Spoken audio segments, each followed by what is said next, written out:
TSS ಸಂಸ್ಥೆಯ ಸದಸ್ಯರಿಗೆ ಹಾಗೂ ಗ್ರಾಹಕರಿಗೆ ವ್ಯವಹಾರಕ್ಕೆ ಅನುಕೂಲವಾಗುವಂತೆ ಸಂಸ್ಥೆಯ ಆಡಳಿತಾಧಿಕಾರಿ ಎಂಎಚ್ ನಾಯ್ಕ ಅವರಿಗೆ ಮನವಿ. ಶಿರಸಿ ಟಿಎಸ್ಎಸ್ ಸಂಸ್ಥೆಯ ಸದಸ್ಯರಿಗೆ ಹಾಗೂ ಗ್ರಾಹಕರಿಗೆ ಸುಲಲಿತವಾಗಿ ವ್ಯವಹಾರಕ್ಕೆ ಅನುಕೂಲವಾಗುವ ವಾತಾವರಣ ಕಲ್ಪಿಸಬೇಕೆಂದು ಆಗ್ರಹಿಸಿ ಟಿಎಸ್ಎಸ್ ಸಂಸ್ಥೆಯ ಸದಸ್ಯರು ಸಂಸ್ಥೆಯ ಆಡಳಿತಾಧಿಕಾರಿ ಎಂಎಚ್ ನಾಯ್ಕ ಅವರಿಗೆ ಮನವಿ ನೀಡಿದರು. ವಾತಾವರಣದಲ್ಲಿ ಸುಲಲಿತವಾಗಿ ನಿರ್ಭೀತರಾಗಿ ವ್ಯವಹಾರ ಮಾಡಿಕೊಂಡು ಹೋಗಲಿಕ್ಕೆ ಒಂದು ವಾತಾವರಣ ಇರಬೇಕು. ಯಾರೂ ಕೂಡ ಇಲ್ಲಿ ನಮಗೆ ವ್ಯವಹಾರ ಮಾಡಲಿಕ್ಕೆ ಅಡ್ಡಿ ಆತಂಕ ಪಡಿಸ್ತಕ್ಕಂಥದ್ದು, ಧರಣಿ ಕೂತ್ಕೊಂಡು ಇಲ್ಲಿ ನಮ್ಮನ್ನು ಅಡ್ಡಗಟ್ಟುವಂಥದ್ದು, ಅದು ಆಮೇಲೆ ಮೈ ಮುಟ್ಟುವಂಥ ಕೆಲಸಗಳೆಲ್ಲ ಆಗಬಾರ್ದು.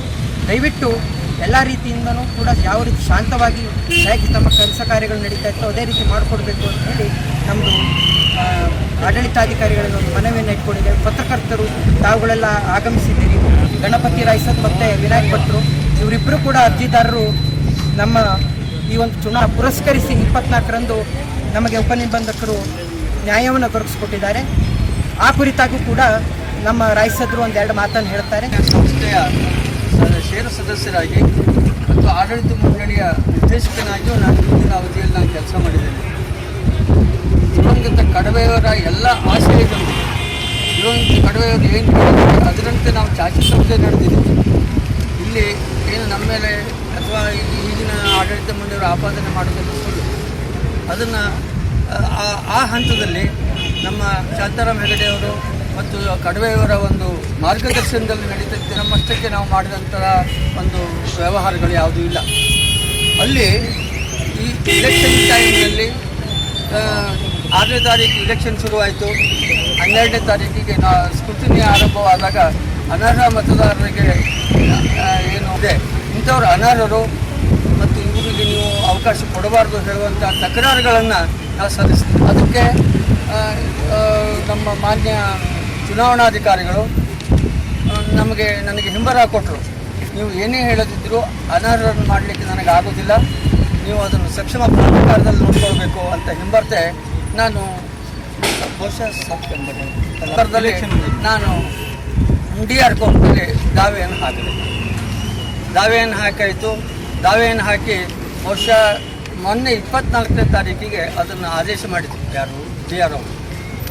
ಅದು ಇಷ್ಟು ರಾಜ್ಯದಲ್ಲಿ ಹದಗೆಟ್ಟ ಕಾನೂನು ಸುವ್ಯವಸ್ಥೆ, ಕಾಗೇರಿ ಆರೋಪ. ರಾಜ್ಯದ ಕಾಂಗ್ರೆಸ್ ಸರ್ಕಾರದ ಆಡಳಿತದಲ್ಲಿ ಕಾನೂನು ಸುವ್ಯವಸ್ಥೆ ತೀರಾ ಹದಗೆಟ್ಟಿದ್ದು, ಎಲ್ಲೆಡೆ ಜನ ಆಕ್ರೋಶದ ನಡುವೆಯೇ ಚನ್ನಗಿರಿ ಪೊಲೀಸ್ ಠಾಣೆ ಧ್ವಂಸ ಪ್ರಕರಣ ಆಡಳಿತದಲ್ಲಿ ಕಾನೂನು ವ್ಯವಸ್ಥೆ ಇದೆಯೇ ಎಂಬ ಸಂಶಯ ಕಾಡುತ್ತಿದೆ. ಸಾರ್ವಜನಿಕರನ್ನು ರಕ್ಷಣೆ ಮಾಡುವ ಪೊಲೀಸ್ ಠಾಣೆಗೆ ರಕ್ಷಣೆ ಕೊಡಬೇಕಾಗಿ ಬಂದ ಪರಿಸ್ಥಿತಿ ನೋಡಿದರೆ ರಾಜ್ಯದಲ್ಲಿ ಚುನಾಯಿತ ಸರ್ಕಾರ ಇದೆಯೇ ಎಂದು ಮಾಜಿ ಸ್ಪೀಕರ್ ವಿಶ್ವೇಶ್ವರ ಹೆಗಡೆ ಕಾಗೇರಿ ಪ್ರಶ್ನಿಸಿದ್ದಾರೆ. ಯಾರೇ ಕಾನೂನು ಉಲ್ಲಂಘಿಸಿದರೂ ಅವರ ಮೇಲೆ ಕಠಿಣ ಕ್ರಮ ಕೈಗೊಂಡಿದ್ದರೆ ಈ ಪರಿಸ್ಥಿತಿ ಬರುತ್ತಿರಲಿಲ್ಲ. ವೋಟ್ ಬ್ಯಾಂಕ್ ರಾಜಕಾರಣಕ್ಕಾಗಿ ಅಪರಾಧಿಗಳನ್ನು ರಕ್ಷಣೆ ಮಾಡುತ್ತಿರುವ ಸರ್ಕಾರ ಅಧಿಕಾರಿಗಳಿಗೆ ಬಿಗಿ ಕ್ರಮ ಜರುಗಿಸಲು ಬಿಡುತ್ತಿಲ್ಲ.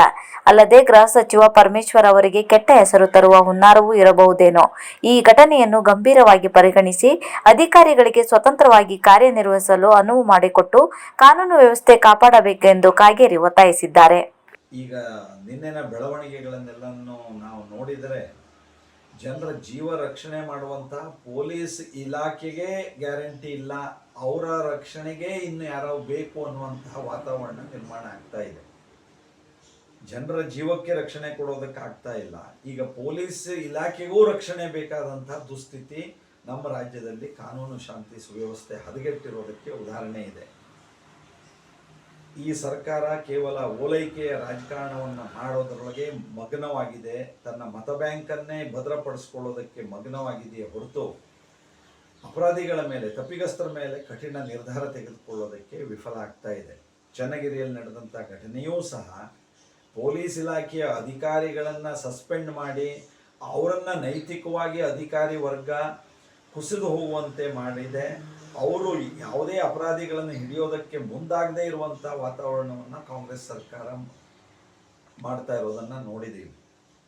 ಅಪರಾಧಿಗಳನ್ನು ಹಿಡಿಯೋದಕ್ಕೆ ಆಗ್ರಹ ಇಲ್ಲ, ಅದಕ್ಕೆ ಬೇಕಾದಂತಹ ಒಂದು ತಕ್ಷಣದ ಕ್ರಮಗಳಿಲ್ಲದೆ ಕಾಂಗ್ರೆಸ್ ಸರ್ಕಾರ ಅಧಿಕಾರಿಗಳನ್ನೇ ವರ್ಗ ಮಾಡಿರೋದು ದುರ್ದೈವದ ಸಂಗತಿ. ನಾನು ಈಗಲೂ ಆಗ್ರಹಿಸ್ತೇನೆ, ಅಧಿಕಾರಿಗಳಿಗೆ ಸೂಕ್ತ ಅವರು ತಮ್ಮ ಯಾವುದೇ ಹಸ್ತಕ್ಷೇಪವಿಲ್ಲದೆ, ರಾಜಕೀಯ ಹಸ್ತಕ್ಷೇಪವಿಲ್ಲದೆ ಅವರು ತಮ್ಮ ಕೆಲಸವನ್ನು ಮುಕ್ತವಾಗಿ ಮಾಡೋದಕ್ಕೆ ರಾಜ್ಯ ಸರ್ಕಾರ ಅವಕಾಶ ಮಾಡಿಕೊಡ್ಬೇಕು, ಕಾನೂನು ತನ್ನ ಕ್ರಮಗಳನ್ನು ತೆಗೆದುಕೊಳ್ಬೇಕು ಮತ್ತು ಸರ್ಕಾರ ಮುಂದಿದ್ದು ಅಪರಾಧಿಗಳನ್ನು, ತಪ್ಪಿಗಸ್ತರನ್ನು ಹಿಡಿದು ಶಿಕ್ಷೆಗೊಳಪಡಿಸೋದಕ್ಕೆ ಅವರು ಮುಂದಾಗಬೇಕು ಅಂತ ನಾನು ಆಗ್ರಹಿಸ್ತೇನೆ. ಜನ ಈಗಾಗಲೇ ಏನೋ ಭ್ರಮ ನಿರಸನಗೊಂಡಿದ್ದಾರೋ ಈ ಆಡಳಿತ ವ್ಯವಸ್ಥೆ ಬಗ್ಗೆ, ಕಾನೂನು ಶಾಂತಿ ಸುವ್ಯವಸ್ಥೆ ಹದಗೆಟ್ಟಿರೋದ್ರ ಬಗ್ಗೆ, ಅದಕ್ಕೆ ದಿನದಿಂದ ದಿನಕ್ಕೆ ಈ ರೀತಿ ಘಟನೆಗಳು. ಆತ್ಮೀಯ ಗ್ರಾಹಕ ಬಂಧುಗಳಿಗೆ ಹೋಟೆಲ್ ಸುಪ್ರಿಯಾ ಇಂಟರ್ನ್ಯಾಷನಲ್ ತನ್ನ 2ನೇ ವಾರ್ಷಿಕೋತ್ಸವ ಆಚರಿಸುತ್ತಿರುವ ಈ ಶುಭ ಸಂದರ್ಭದಲ್ಲಿ ತಮ್ಮೆಲ್ಲರ ಪ್ರೀತಿ, ವಿಶ್ವಾಸ, ಮೆಚ್ಚುಗೆ, ಸ್ನೇಹ, ಸಹಕಾರವನ್ನು ಕೃತಜ್ಞತೆಯಿಂದ ಸ್ಮರಿಸುತ್ತೇವೆ. ಸದಾ ತಮ್ಮ ನೆಚ್ಚಿನ ಹೋಟೆಲ್ ಆಗಿ ಮುಂದುವರಿಯಲು ಇದೇ ರೀತಿ ಸ್ನೇಹ ಸಹಕಾರವನ್ನು ಬಯಸುತ್ತೇವೆ. ಸದಾ ತಮ್ಮ ಸೇವೆಯಲ್ಲಿ ಹೋಟೆಲ್ ಸುಪ್ರಿಯಾ ಇಂಟರ್ನ್ಯಾಷನಲ್. ನಮ್ಮಲ್ಲಿ AC, ನಾನ್ AC ರೂಮ್ಗಳು, pure veg restaurant, non veg restaurant, banquet hall, seminar hall, conference ಹಾಲ್ಗಳು ಲಭ್ಯ.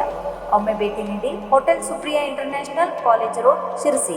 Mobile number 9008374077.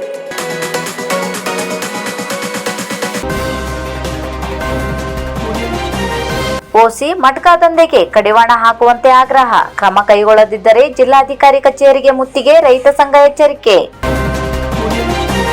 ತಾಲೂಕಿನಾದ್ಯಂತ ಓಸಿ ಮಟ್ಕಾದಂತಹ ಕಾನೂನು ಬಾಹಿರ ಚಟುವಟಿಕೆಗಳು ಹೆಚ್ಚಾಗಿ ನಡೆಯುತ್ತಿದೆ.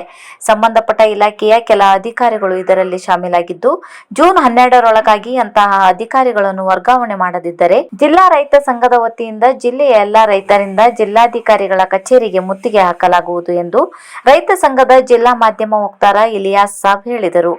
ಮಟ್ಕಾ ಓಸಿ ಇದರ ಬಗ್ಗೆ ಯಾವ ಅಧಿಕಾರಿಗಳ ಗಮನಕ್ಕೆ ತಂದಿದ್ದೀರಿ ಎಂಬ ಮಾಧ್ಯಮದವರ ಪ್ರಶ್ನೆಗೆ ಉತ್ತರಿಸಿದ ಅವರು, 1 ವರ್ಷದ ಹಿಂದೆ ಪಕ್ಷಾತೀತವಾಗಿ ಎಲ್ಲ ಸಂಘ ಸಂಸ್ಥೆಗಳು ಸೇರಿಕೊಂಡು ತಾಲೂಕು ದಂಡಾಧಿಕಾರಿಗಳಿಗೆ ಮನವಿ ಸಲ್ಲಿಸಿದ್ದೇವೆ. ನಮ್ಮ ಮನವಿಗೆ ಸ್ಪಂದಿಸದಿದ್ದರೆ ನಾವು ಮನವಿ ನೀಡಿ ಏನು ಪ್ರಯೋಜನ ಎಂದು ಅವರು ಉತ್ತರಿಸಿದರು. ಈ ಸಂದರ್ಭದಲ್ಲಿ ಜಿಲ್ಲಾ ಸಂಚಾಲಕ GB ನಾಯ್ಕ್, ತಾಲೂಕು ಪ್ರಧಾನ ಕಾರ್ಯದರ್ಶಿ ಚಂದ್ರ ಸುವಿನಮನೆ, ಜಿಲ್ಲಾ ಸದಸ್ಯ ದೇವಾನಂದ್ ಹೊಸೂರ್ ಉಪಸ್ಥಿತರಿದ್ದರು.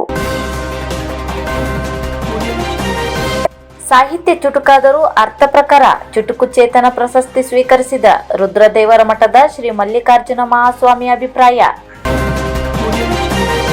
ಇಲ್ಲಿಯ ನೆಮ್ಮದಿ ಆವರಣದ ರಂಗಧಾಮದಲ್ಲಿ ನಡೆದ ಕರ್ನಾಟಕ ಚುಟುಕು ಸಾಹಿತ್ಯ ಪರಿಷತ್ನ ರಾಜ್ಯ ಮಟ್ಟದ 12ನೇ ಚುಟುಕು ಸಾಹಿತ್ಯ ಸಮ್ಮೇಳನದಲ್ಲಿ ಶಿರಸಿಯ ರುದ್ರದೇವರ ಮಠದ ಶ್ರೀ ಮಲ್ಲಿಕಾರ್ಜುನ ಮಹಾಸ್ವಾಮಿಗಳಿಗೆ ಹಾಗೂ ಸಮ್ಮೇಳನದ ಸರ್ವಾಧ್ಯಕ್ಷತೆ ವಹಿಸಿದ್ದ ಬಸವ ಕಲ್ಯಾಣ ಗವಿಮಠ ಸಂಸ್ಥಾನದ ಶ್ರೀ ಘನಲಿಂಗ ರುದ್ರಮುನಿ ಶಿವಾಚಾರ್ಯ ಮಹಾಸ್ವಾಮಿಗಳಿಗೆ ಚುಟುಕು ಚೇತನ ಪ್ರಶಸ್ತಿ ನೀಡಿ ಗೌರವಿಸಲಾಯಿತು.